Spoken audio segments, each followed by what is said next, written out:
കമ്മ്യൂണിസ്റ്റുകാരനും ക്രിസ്ത്യാനിയുമായ ഒരു taxi driver എന്നെ വിളിക്കുകയും എന്നോട് വളരെ ചൂടായി സംസാരിക്കുകയും ചെയ്തു.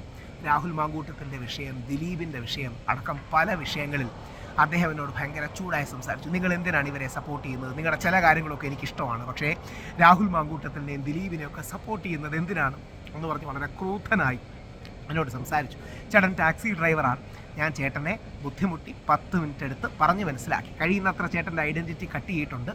ആ ഓഡിയോ ആണ് നിങ്ങൾക്ക് മുമ്പിൽ അവതരിപ്പിക്കുന്നത്. കാര്യം, ഈ സാധാരണക്കാർക്ക് ഞാൻ എൻ്റെ സമയം മാറ്റി വെച്ച് ഇങ്ങനത്തെ കോൾസ് എടുത്ത് എന്തിനാണ് സംസാരിക്കുന്നതെന്ന് അറിയാമോ? ഈ പാവപ്പെട്ട സാധാരണക്കാരെയാണ് നമ്മുടെ ചില മാധ്യമങ്ങൾ തെറ്റിദ്ധരിപ്പിക്കുന്നത്. ഈ പാവപ്പെട്ട സാധാരണ മനുഷ്യരാണ് പല പ്രൊപ്പാഗാൻഡയിലും വീണുപോകുന്നത്. രാഹുൽ മാങ്കൂട്ടത്തിൻ്റെ കേസ്, ദിലീപേട്ടൻ്റെ കേസ് അടക്കം പരാമർശിച്ചുകൊണ്ട് ഒരു സാധാരണ നല്ല ക്രിസ്ത്യാനിയായ എന്നാൽ കമ്മ്യൂണിസ്റ്റുകാരനോ അല്ലെങ്കിൽ ഇടതുപക്ഷ അനുഭാവിയായ ഒരു ടാക്സി ഡ്രൈവറുമായിട്ടുള്ള വളരെ എനർജറ്റിക് ആയ ഒരു സംഭാഷണം, വളരെ സ്ട്രോങ് ആയ സംഭാഷണമാണ്. കേട്ടു പോകുന്നത് രാഹുൽ മാങ്കൂട്ടത്തിൻ്റെയാണോ? അതെ അതെ. കോടതി വിധിയുടെ എന്ത് കോടതി വിധി? കോടതി വിധി വളരെ കൃത്യമായിട്ട് പീഡനം നടന്നിട്ടില്ല എന്ന് കോടതി വിധിയുണ്ട്. കോടതി വിധിയിൽ അങ്ങനെയുള്ളതാണ് ഒരാളെ 14 ദിവസം റിമാൻഡിലിടുവോ?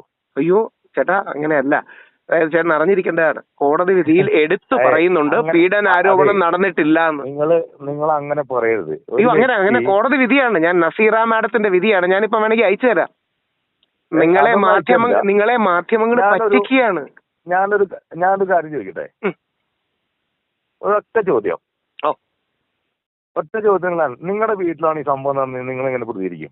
ചേട്ടനെയാണ് കള്ളക്കേസ് കൊടുക്കെങ്കിൽ ചേട്ടൻ എങ്ങനെ പ്രതികരിക്കും? താങ്കൾക്ക് നേരെയാണ് നാളെ ഈ കള്ളക്കേസ് വന്നിരുന്നെങ്കിൽ, കള്ളക്കേസാണ്. കാര്യം കോടതി പറഞ്ഞു. കോടതി അല്ല ചേട്ടാ, അങ്ങനെയല്ല.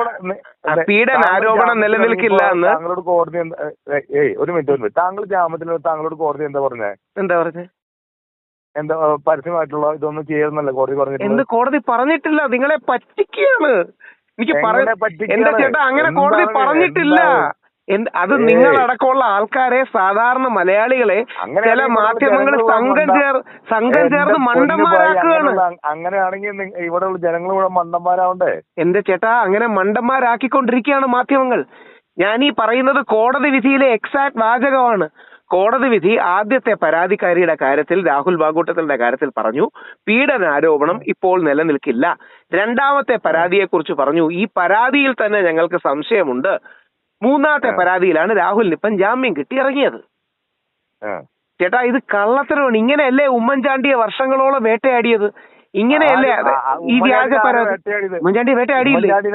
ഉമ്മൻചാണ്ടിക്കെതിരെ വ്യാജ കള്ളപ്പരാതി കൊടുത്ത് പിന്നെ ആരെ വേട്ടയാടിയില്ലേ? ഉമ്മൻചാണ്ടിയെ ആ സ്ത്രീയോട് ലൈംഗിക ബന്ധം ഉണ്ടായിരുന്നു എന്ന് പറഞ്ഞ് എത്ര വർഷമാണ് വേട്ടയാടിയത്? നമ്പിനാരായണനെ 50 ദിവസം ആര് വേട്ടയാടി? മീഡിയക്കാർ വേട്ടയാടി. നമ്പിനാരായണനെ 50 ദിവസം, ഇന്ത്യ കണ്ട ഏറ്റവും വലിയ ശാസ്ത്രജ്ഞമുള്ളവരാണ്, 50 ദിവസമാണ് ജയിലിലിട്ടത്. രാഹുൽ മാങ്കൂട്ടത്തിലെ കള്ളക്കേസാണ് തെളിഞ്ഞു. കള്ളക്കേസാണ് തെളിയുക മാത്രമല്ല 50 ലക്ഷം രൂപ നഷ്ടപരിഹാരം കൊടുക്കാൻ പറഞ്ഞു. ആരാ കൊടുത്തത്? ഗവൺമെന്റ് നഷ്ടപരിഹാരം കൊടുക്കാൻ ഹൈക്കോടതിയാ സുപ്രീം ഹൈക്കോടതി. ഈ ഗവൺമെന്റ് അല്ല, അത് വേറെ ഗവൺമെന്റ്. അന്ന് കരുണാകരന്റെ ഗവൺമെന്റ് അല്ലേ ചേട്ടാ? അതായത് രാഹുൽ, ഇപ്പൊ ഞാൻ ചോദിച്ചോട്ടെ, ഇന്നലെ ആ 24 വെച്ചിട്ട് ഒരു ഇത് ചെയ്താണ്. അതിപ്പോ ജനങ്ങൾക്ക് അത് മനസ്സിലായി. അത് അവനൊരു ഇത് ചെയ്താണ്, അവനെ പൊക്കിക്കൊണ്ടുവരാൻ വേണ്ടി ഒരു ചർച്ച നടത്തിയാണ്. ഈ ഫ്ലവേഴ്സ് ന്യൂസ് 24 കുറെ കൂടെ ഇടതുപക്ഷ ലീനിങ് ചാനൽ അല്ലേ? അവർക്ക് ചെയ്യേണ്ട കാര്യം എന്താ? ഞാൻ നിങ്ങളോട് വ്യക്തിപരമായിട്ട് കാര്യം പറയട്ടെ. നിങ്ങളെ ഞാൻ ആദ്യമൊക്കെ എനിക്ക് ഭയങ്കര ഇഷ്ടപ്പെടുന്ന ആളാണ്. ഞാനൊരു ഇതുള്ള ആളല്ല. പക്ഷെ നിങ്ങൾ ഈ കാര്യത്തിലൊന്നും വള്ളി പിടിക്കാൻ കാര്യം, നാളെ ചേട്ടനെതിരെ ഒരു കള്ളപ്പരാതി വന്നാലേ വേറെ ആരും കാണൂല. ഞാൻ കൺവിൻസ്ഡ് ആവുന്ന ഒരു കാര്യം പറയാം, ഒരു സെക്കൻഡ് കേൾക്കാമോ? ശ്രീ ദിലീപിന്റെ കാര്യത്തിൽ ഞാനല്ലാതെ കേരളത്തിലെ ഒരാളെങ്കിലും, ആദ്യകാലത്ത് 1-2 പേര് കാണും, വേറെ ഏതെങ്കിലും 99 മാധ്യമങ്ങളും അപ്പുറത്ത് നിൽക്കുകയായിരുന്നില്ലേ? അവസാനം ദിലീപ് നിരപരാധിയാൻ തെളിഞ്ഞില്ലേ? 85 ദിവസം ജയിലിൽ കിടന്നു. 85 ദിവസം. നാളെ നമ്മുടെ മക്കൾ അങ്ങനെ കള്ളക്കേസിൽപ്പെട്ട 85 ദിവസവും നമ്മുടെ സഹോദരൻ കിടന്നാൽ നമുക്ക് എങ്ങനെ തോന്നും? അങ്ങനെ അതില് ന്യായമില്ല. അതില് പറഞ്ഞൊരു കാര്യമില്ല. ദിലീപ് നിരപരാധി എന്തോട് തെളിഞ്ഞൊക്കെ എല്ലാവർക്കും അറിയാം. എന്റെ പൊന്നു സുഹൃത്തെ, ഇത് എങ്ങനെ അറിയാം? ദിലീപ് നിരപരാധിയാൻ തെളിയാൻ ദിലീപിനെതിരെ കടുകുമണിയോളം തെളിവില്ല. ചേട്ടനെ ഇപ്പോഴേ കോടതിയെ കുറിച്ച് പോലും തെറ്റിദ്ധാരണ ഉണ്ടാക്കുന്നതാണ് ഈ മാധ്യമങ്ങൾ. ഒന്ന് ആലോചിച്ച് നോക്കിയേ. കോടതി വളരെ ഫെയർ ആയിട്ട് വിചാരണ നടത്തി അതിൽ തെളിവുകൾ നോക്കി. പോലീസ് പറയുന്നത് കള്ളവാ. പോലീസ് വ്യാജ ഫോട്ടോഷോപ്പ് വരെ ഉണ്ടാക്കി. എന്നറിയോ? പോലീസ് ദിലീപിന്റെയും പൾസർ സുനിയുടെയും ഫോട്ടോഷോപ്പിൽ വെച്ചേരെ ഉണ്ടാക്കി, കള്ളത്തെളിവ് ഉണ്ടാക്കി. അവസാനം ദിലീപ് എന്ത് പറ്റി? ദിലീപ് നിരപരാധിയെ തിരിച്ചു വന്നു. ഞാനല്ലാതെ ആരെങ്കിലും അത് പറഞ്ഞിട്ടുണ്ടായിരുന്നു? ദിലീപ് അടക്കം നിങ്ങളെ അടക്കമുള്ള സാധാരണ മനുഷ്യരെ പറ്റിക്കാനും അതിവൈകാരികത ഉണ്ടാക്കാനും നമുക്ക് സ്ത്രീകളോടുള്ള ബഹുമാനം ചൂഷണം ചെയ്യാനും വേണ്ടി അവരിത് ചെയ്യുന്നത്. അതായത് നമുക്ക് സാധാരണ സ്ത്രീകളോട് ബഹുമാനമുണ്ട്, ആ ബഹുമാനം ചൂഷണം ചെയ്യുക. ഞാൻ നിങ്ങളോട് കാര്യം കൊണ്ട് ഒരു മിനിറ്റ് 10 മിനിറ്റ് എടുത്ത് നമ്മളെങ്ങനെയാ ചൂഷണം ചെയ്യണേ? ആ ചൂഷണം ചെയ്യുന്ന ദിലീപിനെ കരിവാരി തേച്ച്. ഒരു മിനിറ്റ് ഞാൻ പറയണ കേക്ക്. എനിക്ക് അമ്മയുണ്ട്, പെങ്ങളുണ്ട്, ഭാര്യയുണ്ട്, മകളുണ്ട്. ഞാനങ്ങനെ ഒരു സ്ത്രീയോടുള്ള ഇത് ബഹുമാനം ചൂഷണം ചെയ്യും? ഞാനൊരു പാക്കേജ് ഡ്രൈവറാണ്, ടാക്സി ഓടിക്കുന്ന ഡ്രൈവറാ. വണ്ടിയില് പെണ്ണുങ്ങളും ചേട്ടൻ അങ്ങനെ സ്ത്രീകളോടൊരു ബഹുമാനമില്ലേ? ആ ബഹുമാനം, സ്ത്രീകളോട് തോന്നുന്ന ബഹുമാനം ദിലീപിനെതിരെ ചൂഷണം ചെയ്യുകയാണ്, രാഹുൽ മാങ്കൂട്ടത്തിനെതിരെ ചൂഷണം ചെയ്യുകയാണ്. അതായത് നിങ്ങളെ പറഞ്ഞു പറ്റിക്കുകയാണ്. എന്താണ് നിങ്ങൾ പറയണത്? അപ്പൊ ദിലീപിന്റെ കാര്യത്തിൽ എന്താ പറ്റിയത്? ദിലീപിന്റെ കാര്യത്തിൽ ചേട്ടാ ഇത് പറയൂ, ദിലീപിന്റെ കാര്യത്തിൽ എന്ത് പറ്റി? ദിലീപിന്റെ കാര്യത്തിൽ ഞാൻ നിങ്ങളോട് പറയട്ടെ. അതെ, നിങ്ങള് ശരിക്ക് എന്റെ ഒരു കാഴ്ചപ്പാടില്ല, നിങ്ങൾ സമൂഹത്തിന് നല്ലൊരു വ്യക്തിയാണ് ഒരാളാ. നിങ്ങൾ ഇതുപോലുള്ള ആളുകളെ ഞാൻ സത്യം പറയുന്നുണ്ട്, വിലകൾ നിങ്ങൾ കളയരുത്. ചേട്ടാ ആലോചിച്ച് നോക്കിയേ, എനിക്കിത് കയറി പിടിക്കേണ്ട എന്തെങ്കിലും കാര്യമുണ്ടോ? നിങ്ങളോട് വിഷയം തൊട്ട് ഒരു മിനിറ്റ് പറയട്ടെ. ശബരിമല വിഷയം തൊട്ട് നിങ്ങളുടെ ചർച്ചകളൊക്കെ ഞാൻ കാണുന്ന ഒരു വ്യക്തിയാ. പക്ഷെ നിങ്ങൾ ആ ശബരിമല വിഷയത്തിൽ നിങ്ങൾ നിലപാടെടുത്തു, പിന്നെ അത് കഴിഞ്ഞ് നിങ്ങൾ അത് മാറ്റി പറഞ്ഞു. എവിടെ മാറ്റി പറഞ്ഞു? ഞാൻ മാത്രമല്ല എന്റെ ചേട്ടാ, ഇത് ചേട്ടൻ ഏത് വാട്സപ്പ് എന്റെ ചേട്ടാ എന്റെ ചേട്ടാ മണ്ടന്മാരായ ഹിന്ദുക്കളെ എന്ന് പറയുന്നത് നമ്മുടെ സ്വത്ത് അടിച്ചുകൊണ്ട് പോവാണ്. അതിനെ തടയാൻ നമ്മൾ തടകുടഞ്ഞ് എഴുന്നേക്കണം എന്നാണ് അതിന്റെ അർത്ഥം. അല്ലാതെ ഹിന്ദുക്കളെ മണ്ടന്മാരെന്ന് വിളിച്ചതല്ല. ചേട്ടാ അറിയേണ്ട കാര്യമേ, അയ്യോ എന്റെ ചേട്ടാ തമ്പനയിൽ മാത്രം പെട്ടുപോകല്ലേ, തമ്പനയിൽ പെട്ടുപോരുതേ. മണ്ടന്മാരായ ഹിന്ദുക്കളെ നമ്മുടെ സ്വത്ത് അടിച്ചുകൊണ്ട് പോവാണ്, അത് നമ്മൾ തടയണമെന്നാണ് പറഞ്ഞത്. അതായത് നെഗറ്റീവ് വേയിലൂടെ നമ്മൾ ഹിന്ദുക്കളുടെ സ്വത്ത് അടിച്ചുകൊണ്ട് പോവാണ്, അതിനെ തടയണം, ഇല്ലെങ്കിൽ നമ്മൾ മണ്ടന്മാരാവും. അത് ഞാൻ പറഞ്ഞത് നമ്മുടെ ഇത് പറഞ്ഞത് ഞങ്ങൾ വിശ്വാസികളുടെ സ്വത്ത്, ശബരിമലയിലെ സ്വത്ത് അടിച്ചുകൊണ്ട് പോവാണ്. അതുകൊണ്ട് ശബരിമല പ്രശ്നത്തിൽ ആരാ ഇടപെട്ടത്? രാഹുൽ ഈശ്വറല്ലേ ഇടപെട്ടത്? ആരാ ആദ്യം ജയിലിൽ പോയത്? ഞാനല്ലേ ജയിലിൽ പോയത്? ഇനി രണ്ട് തീവ്ര ഹിന്ദുത്വവാദികളെ എതിർക്കുക തന്നെ ചെയ്യും. കാര്യം നമ്മുടെ രാഷ്ട്രപിതാവ് ഗാന്ധിജിയെ കൊന്നത് അതേപോലുള്ള തീവ്ര ഹിന്ദുത്വവാദികളാണ്. അതൊക്കെ നിങ്ങളെ എതിർത്തോ, അതിനൊക്കെ ഞാൻ സപ്പോർട്ട് തരും, നോ പ്രോബ്ലം. നോർത്ത് ഇന്ത്യയിലെ ക്രിസ്ത്യാനികളെ ഇപ്പം തല്ലുന്ന കണ്ടില്ലേ? സാന്റാക്ലോസിനെ തല്ലുന്ന കണ്ടില്ലേ? അതാരാ ചെയ്യുന്നേ? അതൊക്കെ കണ്ടു അതിനൊക്കെ ഞാൻ എതിർക്കുന്നു. കറക്റ്റ്. ഞാനേ അത് രാഹുൽ ഈശ്വറിനെ പോലുള്ള നല്ല ഹിന്ദുക്കളാണ് അതിനെ എതിർക്കുന്നത്. ഞാൻ എല്ലാ ദൈവങ്ങളും മതങ്ങളെയും വിശ്വസിക്കുന്ന ഒരാളാണ്. ഞാനും അങ്ങനെ തന്നെയാണ്. തള്ളി പറയാറില്ല. ഞാനും അങ്ങനെ തന്നെയാണ്. എന്റെ വീട്ടിലാണ് ഇന്ത്യയിലെ ഏറ്റവും വലിയ യേശു ക്രിസ്തുവിന്റെ 15 കൊല്ലം നമുക്ക് നമ്മുടെ നാട്ടിലൊക്കെ മുസ്ലിം, ഹിന്ദു, ക്രിസ്ത്യാനി എന്നൊക്കെ പറഞ്ഞു കഴിഞ്ഞാൽ അരിയുണ്ട്, പഞ്ചസാരയുണ്ട്, ചായപ്പൊടി ഉണ്ടെന്ന് ചോദിച്ച് കടം മേടിച്ച് തന്നൊരു നാട്ടിൽ ജീവിച്ചു തന്ന ഒരാളെ ഞാൻ. ഇത് എന്താണെന്ന് അറിയാം. അപ്പൊ okay, good night, thank you. അപ്പം ചേട്ടാ ഒരു കാര്യം കൂടെ, ഇനിയെങ്കിലും കാണുമ്പോൾ നോക്കുക, ദിലീപിന്റെ കാര്യത്തിൽ ചേട്ടനെ പറ്റിക്കുകയാണ്, രാഹുൽ മാങ്കൂട്ടത്തിന്റെ കാര്യത്തിൽ ചേട്ടനെ പറ്റിക്കുകയാണ്. കോടതി വിധികൾ അവർക്ക് അനുകൂലമാണ്.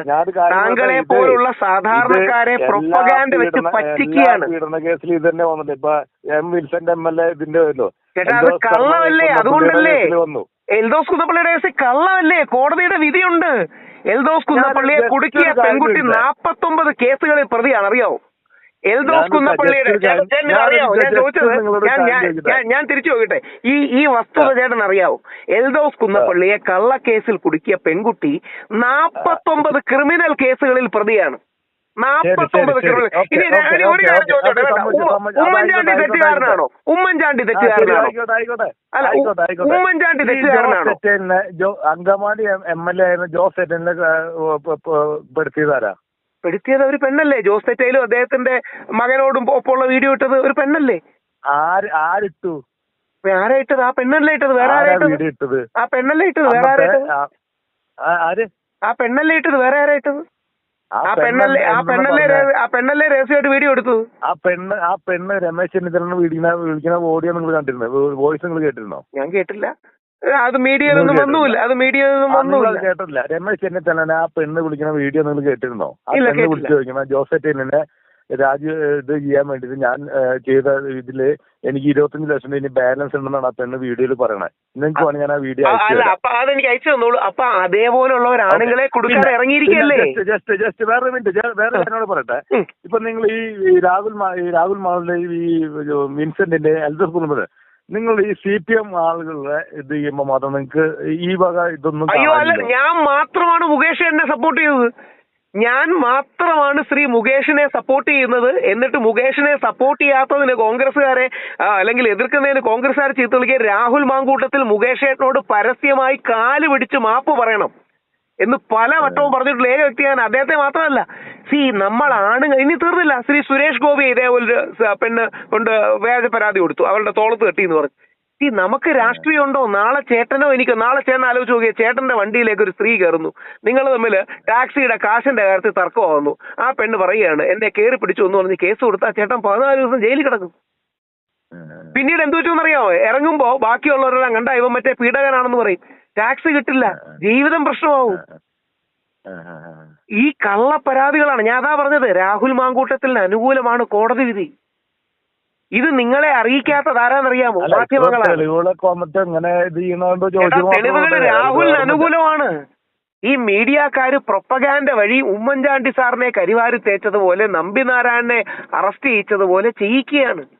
ഇനി 2 CPM-ന്റെ MLA-മാർ തീർന്നില്ല. ഞാൻ സഖാവ് P ശശിയെ അടക്കം, കാര്യം P ശശിക്ക് അനുകൂലമാണ് കോടതി വിധി, സഖാവ് P ശശി അടക്കം ശ്രീ മുകേഷ് MLA അടക്കം അതിശക്തമായി സപ്പോർട്ട് ചെയ്യുന്നത്. ഇതിലൊരു കമ്മ്യൂണിസ്റ്റ് കോൺഗ്രസ് BJP ഭേദമൊന്നുമില്ല. നാളെ നമ്മൾ എല്ലാ ആണുങ്ങളും റിസ്കിലാണ്. ചേട്ടനത് മറക്കരുത്. ഓക്കെ, അപ്പൊ ദൈവം അനുഗ്രഹിക്കട്ടെ. Thank you. Okay, good night.